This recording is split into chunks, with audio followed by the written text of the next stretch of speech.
Shall we make a start? We're in your hands, Bridget. Wonderful. All right. I will kick off. So tēnā koutou and welcome to SoftEd's webinar this week. I'm Bridget and I've been part of the SoftEd team for over 14 years now. I started in New Zealand in 2009 and then for the last 13 years I've been in Australia. Today I want to begin by acknowledging the Gubbi Gubbi people, traditional custodians of the land on which I meet with you today here in Moreton Bay. We recognise the continuing connection to lands, waters and communities, and I would like to pay my respect to Aboriginal and Torres Strait Islander cultures and to elders past, present and emerging. So today Shane will be sharing some insights into leading through change. Shane is our global delivery lead. He's a bit of an oracle here at SoftEd with over 35 years experience in business analysis, product development and organisational change. Shane has been heavily involved with both the IIBA and the Agile Alliance over the years, and currently he's a lead editor for InfoQ, where he also hosts a podcast, and in his spare time he writes books. A running joke here within SoftEd is that we don't actually think that Shane sleeps. But we hope today's session will provide you with some tips, tools and strategies, because leading through change is a large subject. So we welcome your questions and comments throughout the session. Please don't wait until the end. You can use the Q&A function at the bottom of your screens to ask questions or post comments at any time, and I will pose those to Shane. So with that, I will hand over to you, Shane. Thank you, Mr. Hastie. Thank you, Bridget. No mai aira. Kia ora tātou, ko Graham of Teeth toko hapu, ko Hastie toko whānau, ko Holland toko whānau, ko Shane tēnei. Welcome, folks. Thank you all very, very much for coming along to listen, and I hope to have lots of questions about leading through change. And that's what the topic is of this session. Bridget's done the introduction, so thank you very much. Yes, I have written a couple of books. The latest one published in May this year, The Rock Crusher, which we published with the IIBA, and that's about a flow-based model for backlog management. My other claims to fame is I'm a husband, I'm a father, I'm a grandfather, and sometimes I even go by Father Christmas.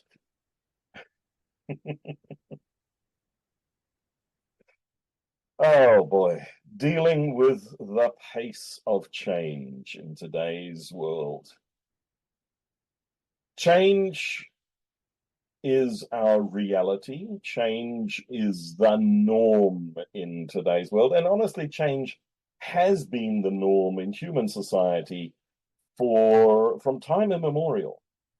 But what is different today is the accelerated pace of change. And this is just one example of how long it took for different technologies to go from 0 to 50 million users. Airlines 68 years, automobiles 50 to 62, the telephone 50, Twitter 2, Pokemon Go 19 days. Or if we look even more recently, from 0 to 1 million users for an online service, Netflix 3.5 years, Facebook 10 months, ChatGPT launched at the end of last year, 5 days. What does this mean to us? Fundamentally, it's about the change is happening, and most of us are not really, I won't say comfortable with change, because change is the human condition, but it's hard. Adapting to these changes and adapting to the rate of change is difficult, is hard in today's world. And this is driving changes in our organizations. The way we did business in the 20th century, even in the beginning of the 21st century, has to adapt. If we think of just the access to information that our customers have, the transparency and visibility into our organizations that our competitors have, we have to change and respond to the way things are going on and happening around us. And what does the future organization look like? If we consider most of our organizations are coming out of 20th century management of command and control structures, of hierarchies, of an imbalance of information where power sits in the hands of the organization, not the client.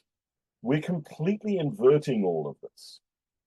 And if we look at these 14 principles for the future organization, and these are things that we have to step into, that we have to adapt to, that we have to take into the way that we work going forward.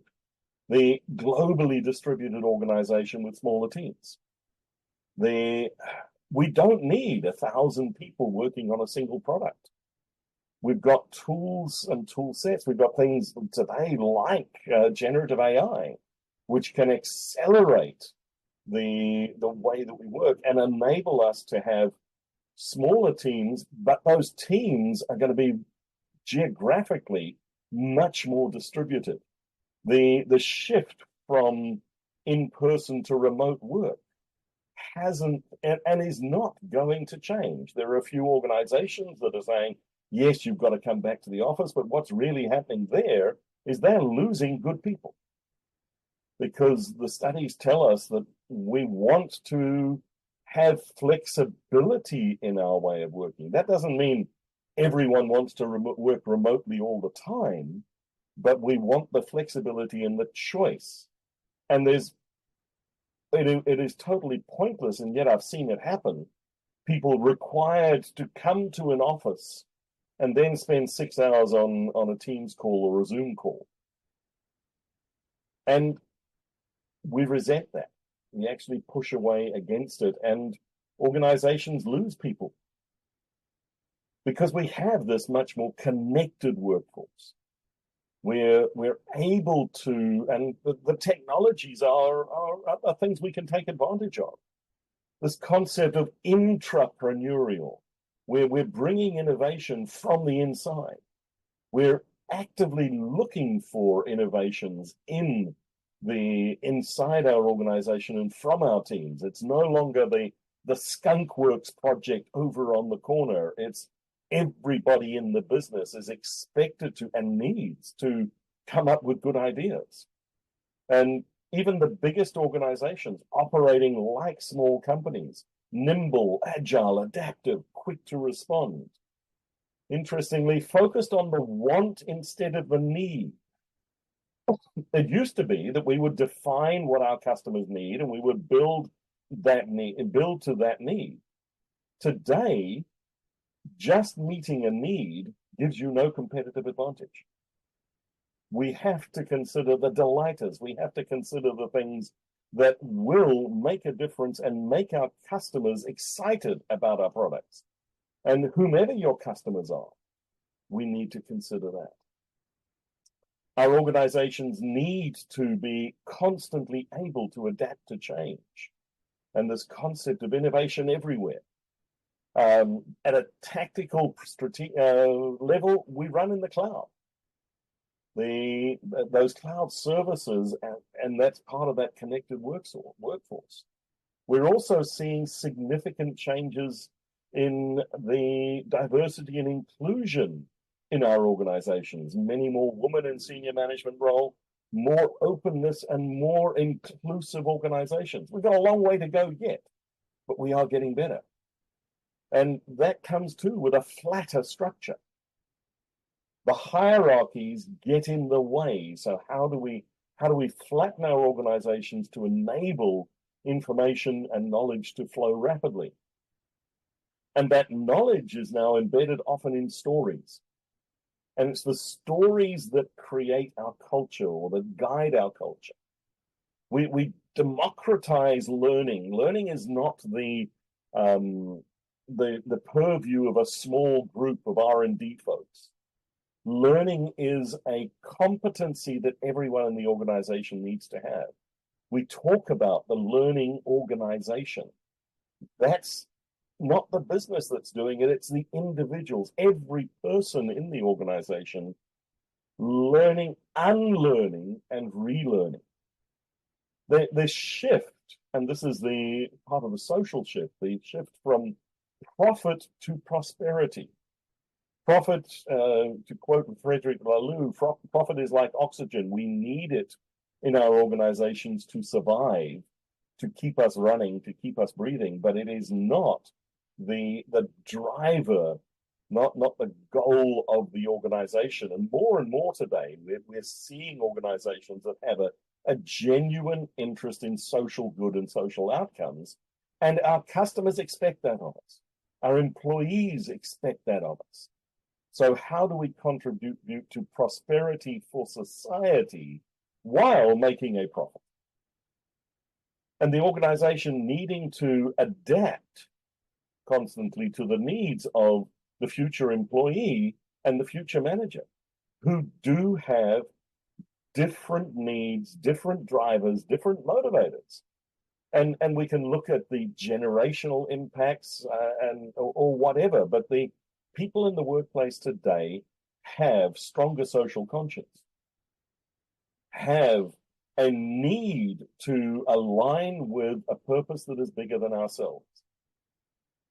And in order to adapt to this, we have to constantly be able to change, that adapting to change faster. And one of the ways we do this is we bring in an agile approach to leadership. So agile is not a thing. It's not a noun. Agile is an adjective. It changes something else. So we talk about agile product development, agile finance, agile leadership. The structures of the 20th century, which were predominantly focused around physical work and improving that, the efficiency model, that's no longer where value is coming in our organizations and in our societies. The work that we do today that is most valuable is cognitive work. And cognitive work takes a shift. And one of the biggest and hardest shifts is moving from the point of the manager is the one with the answers to the manager is the one with the questions. And the people on my team are the ones who have the answers. So success is no longer being that person on the team with all of the answers. Success is being the person on the team with the best questions that we can then get answered. And the role of leadership, the role of management is not to tell people what to do, but to ask great questions. And these are skill sets, competencies, behaviors that we need to shift. And for many of us, these are hard shifts. Understanding, what the stances here of embracing uncertainty, getting off the dance floor, stepping away, looking at the big picture view as a leader, embracing failure. Mistakes will happen. Mistakes will be a learning opportunity. And when things fail, stepping into what can we learn from that? The leading with influence rather than power and authority. Empathy, creating trust, holding the space. Empowerment, creating a space where people take power. You cannot empower somebody else. You can create a space where they feel empowered and they take the power to make the decisions. Supporting that diversity, we know, and the stats beat us up all the time. The more diverse the organization, the more diverse the leadership, the better the outcomes that the organization gets.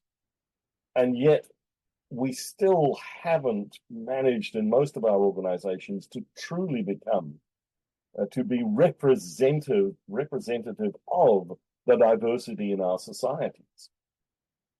Embracing conflict as a constructive way and constructive conflict. That conflict is how we challenge each other respectfully, bringing focus, finishing one thing before we do another, managing the flow of work. My latest book, a flow-based model for value management. Responding in a timely way. Expecting plans to change. That doesn't mean we don't plan, but we plan with a view to adaptation. Clearly and absolutely explicitly articulating not what needs to be done, but the intent that we want to achieve. And standing in this space where we embrace uncertainty. It's okay not to know. And from a leadership, from a management perspective, again, these are quite hard shifts that we have to make. But if we're going to lead others through change, these are the shifts, the attitudinal shifts that we have to individually be able to make. Kane, I've got a question that's come through just with regards to one of those points, which is around constructive conflict, which is how do you have, or what are some pointers that you've got to have those challenging conversations? First and foremost, and I'm going to use the analogy, play the ball, not the person. The conversation in a conflict should always be about the topic, not about the people who have the different points of view. Different points of view are valid. What the perspective that people bring, and we need to be able to talk to the topic without criticizing the person. So I disagree with what you have said. I am not, you're an idiot. All too often we start at you're an idiot, how could you say that? I respect that you have the right to have a different point of view. Here is my opinion on that. Now let us discuss what will be the best outcome. And if we have a disagreement, and in teams that build this muscle to disagree, to have that very constructive conflict, we see over and over again better outcomes, better products. But it starts with respect and empathy, and we have the conversation about the topic, not about the people. Thank you. And this moves us to thinking about mindsets. And we've all, I'm sure that if you've been in any agile training over the last 20 years, you've been told you need to have a growth mindset. Well, we do need to have a growth mindset. A growth mindset is a minimum starting point today. And the growth mindset is that we have the ability to learn. Our capabilities are not fixed, they are fluid, we can learn. Once we have a growth mindset, we can then start to layer on top of that. And there's been a lot of work done recently on this concept of the benefit mindset. Showing up with the heart to serve the well-being of all. So with my growth mindset, how can I make the world a better place? How can I make my organization a better place? How can I make my customers more successful? Josh Kerievsky in the modern agile talks about make people awesome. And when he delve into that, it's all of the people, from the people you work with, the organizations you deal with, your customers, the regulators, the whole community of stakeholders, make them awesome. And that benefit mindset brings that. What can we do as part of, when we're doing this work, how can we use that to make the world, or our part of the world that we have a direct influence over, a little bit better? In coaching, we sometimes talk about the 2% shift. If I can shift something just 2% better in a week, well, in a year, that's 100%. I can do a 2% shift even once a month. In a year, that's 24%. That's a big shift. So that small focus on what we can do to improve. And the Gandhi quote, be the change that you want to see in the world. Stepping into not just leading change, managing change, being that change.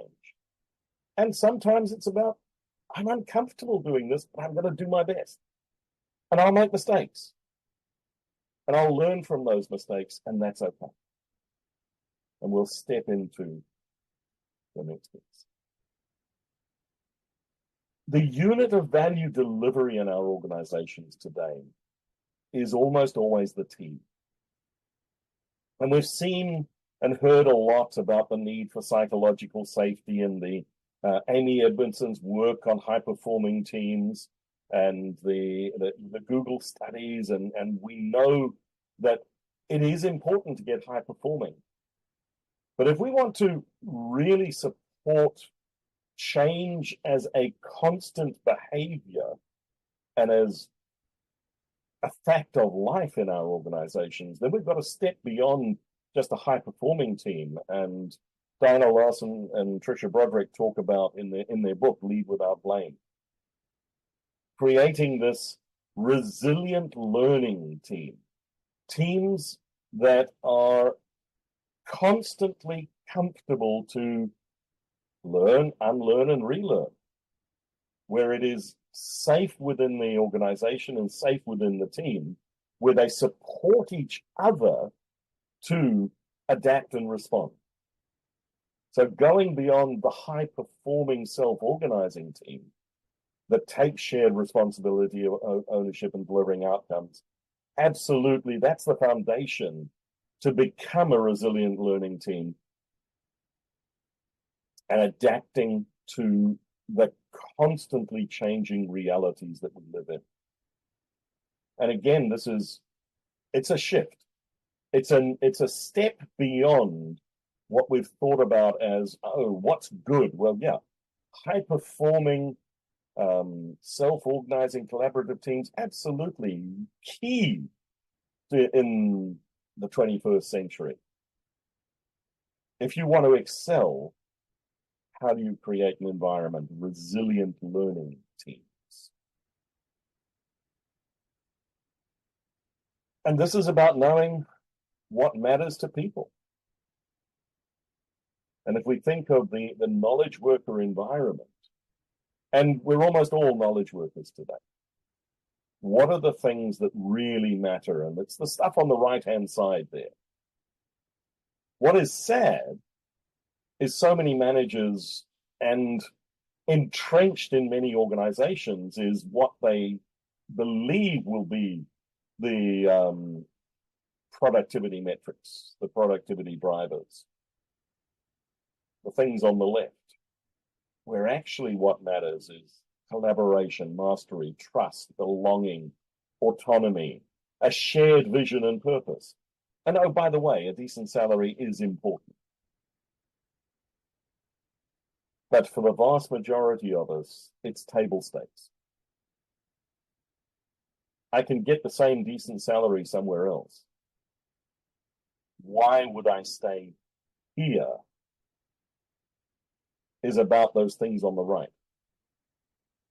The collaboration, the feeling of belonging in this team that I'm a part of. Am I constantly learning? Am I mastering my craft? Do I have the autonomy? Do I have the responsibility? And with that comes accountability.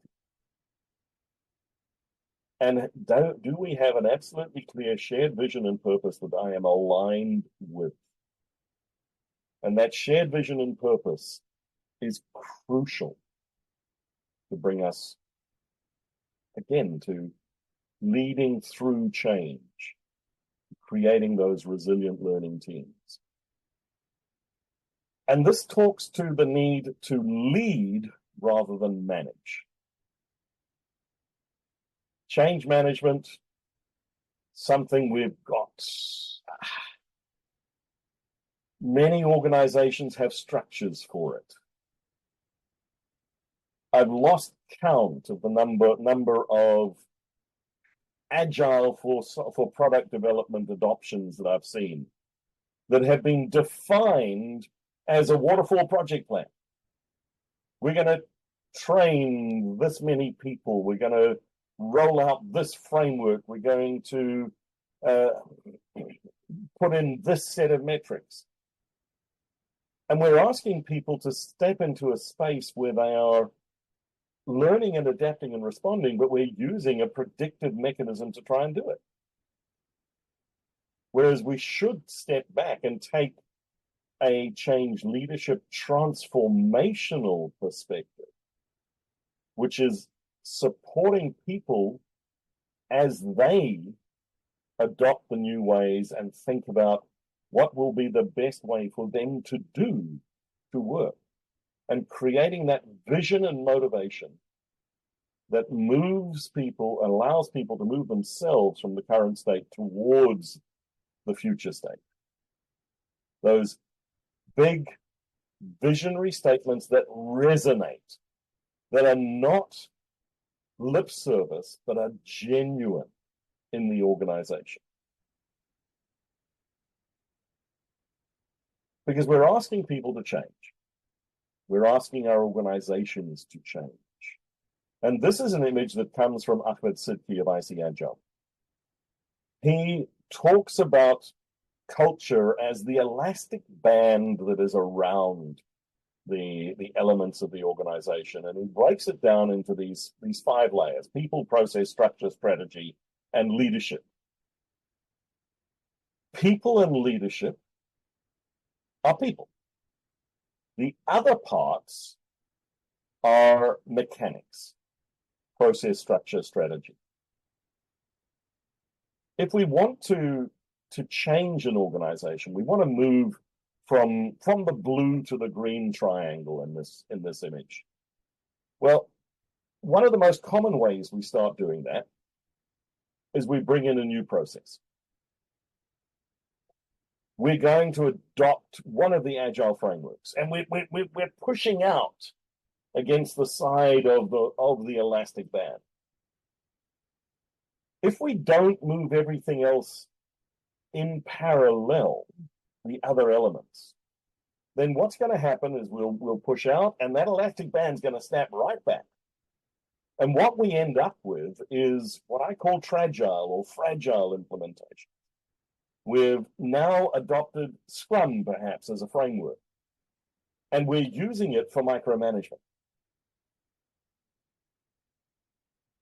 We've adopted Kanban, but we're not limiting width. We're just using it to make people work harder.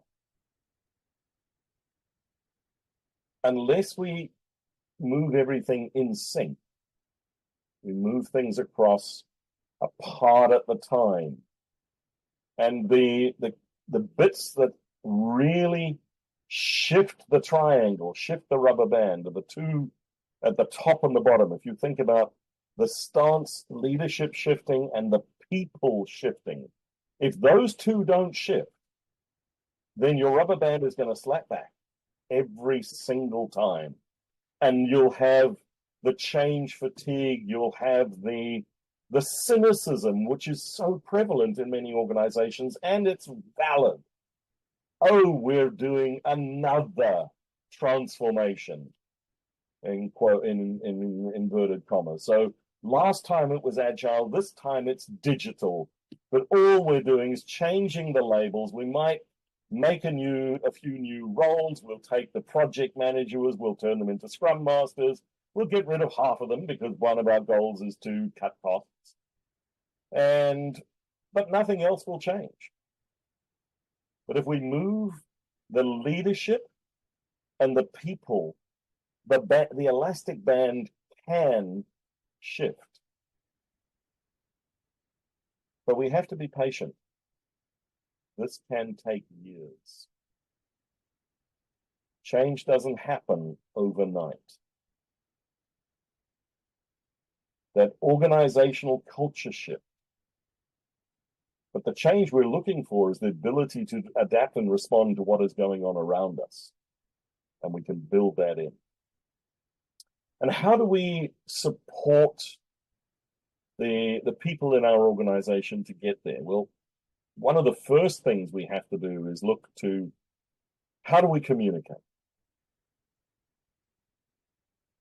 Communication is the secret sauce. And that communication has to come from leadership. Constantly being transparent, talking to the team, building the trust,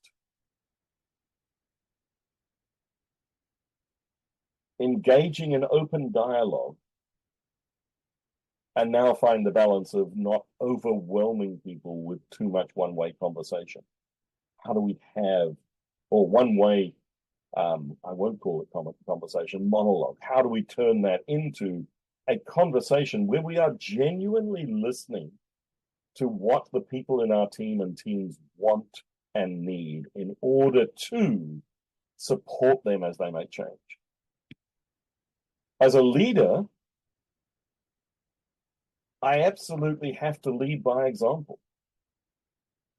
Again, I'll quote Gandhi.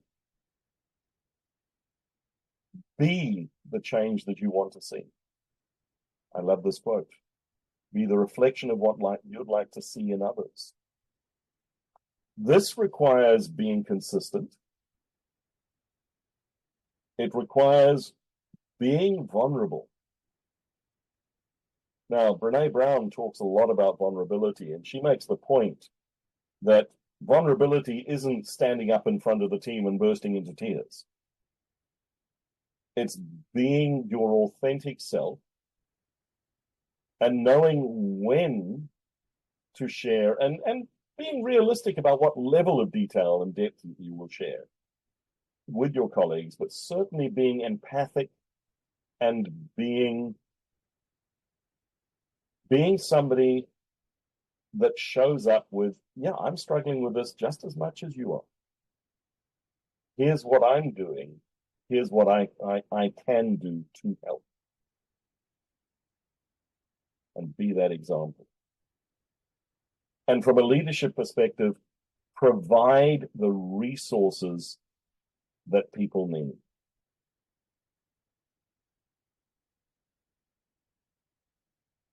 We can't just tell them, okay, we've done the 2-day shift of training. You've gone on a 2-day agile training course. Go ye and be agile now. Tomorrow, the team is agile. And oh, by the way, we've got a KPI for the agile transformation team of we have taught 2,600 people in the foundations of agile this month. Well, great. But if you then go back to the day-to-day work and the pressure is still the same, we're not giving people time to consider the new ways of working, that there is nobody there to answer the hard questions. And this is where the coach, the support, the leader who steps into the coaching stance is really important. It's also understanding that every individual has a different set of needs in any change. So it's not one size fits all. It's what does that team, that person need to help them transition to the new way of thinking and working. Because if we don't do this, then we're going to see what John Fisher talks about as the ways that change can go wrong. The getting into denial, the disillusionment. That's it, I'm off, I'm out of here. Even though I haven't left. We've heard a lot about quiet quitting and presenteeism. The hostility and depression and these feelings that people go through. But if we can help them through, and it's, as a leader, it's really important to understand that your people, the people that you are working with, are going through this change cycle. How do I help them when, wow, this is just so hard. I want to give up. I want to leave. I want to ignore it. Or I am getting angry, hostile. And support people through the purple curve. The other thing that's important about this, the shape of this curve, we will dip. Productivity performance will go down as we bring change in. And it's only as we go through that. Virginia Satir talks about the change curve, the J curve of change. As we go through that, down through the dip, and those dips are real and they need to be safe and okay. Then we can come out the other side. So in our organizations, helping people through that journey of change. So how do I lead others through change? With empathy, with compassion, with resources, with communication, by being the change I want to see in the world. And shameless promotion, place commercial here, the Soft Ed course, Leading with Agility, the IC Agile certification, brings a lot of this stuff together. And I would refer you to the Leading Through Change blog post that we have up on the Soft Ed website as well, written by Dallas Jackson. So, wow, that's it. Bridget, over to you. I do have another question that's come through, which is when there's considerable change that can't be broken down, how do you go about shifting culture? It's a tricky one. It's a tricky one. I would go back to the communicate.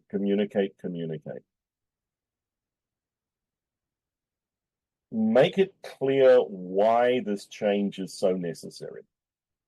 And I'm not talking about Kotter's burning platform. It's why does this matter?